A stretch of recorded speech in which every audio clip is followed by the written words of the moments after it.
جمعه شد و دلتنگیام زیاده، مثل شب گرد عاشق راه میرم پیاده.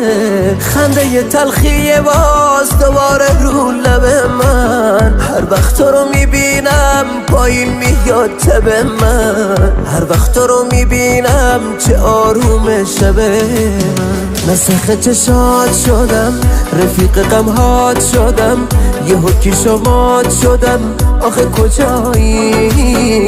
دلتنگ صداهات شدم، بارون چشات شدم، آخرش منو میکشه این جدایی.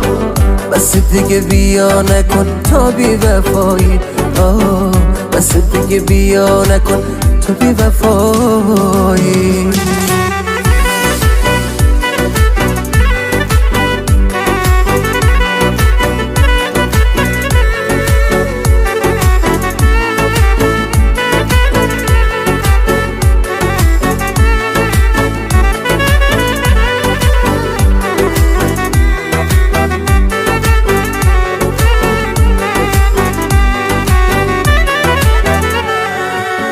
بازم رو قلب خستم زخماتو جا میذاری، معلومه از تو چشمات میخوای تنهام بذاری. من عاشق تو بودم کافی نبود برا تو، چی شد که از دل من کم میکنی هوا تو؟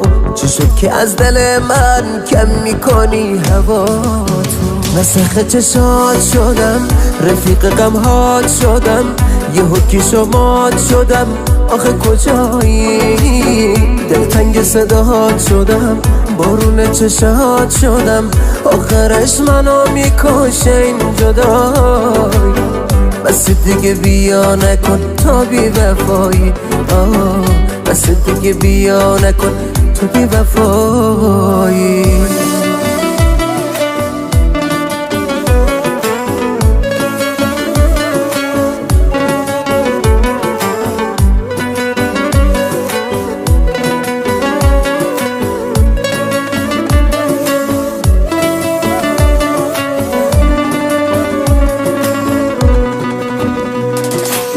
آروم نمیشه قلبم، ببین که خیلی خستم، من با عشق تو ما غرورم و شکستم.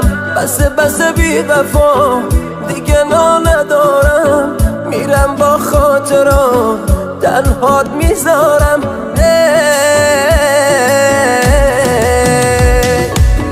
مسخ چشات شدم، رفیق غمهات شدم، یه حکی شمات شدم، آخه کجایی؟ دلتنگ صداهات شدم، بارون چشات شدم، آخرش منو میکشه این جدایی. بس دیگه بیا نکن تا بی وفایی، بس دیگه بیا نکن تا بی وفایی.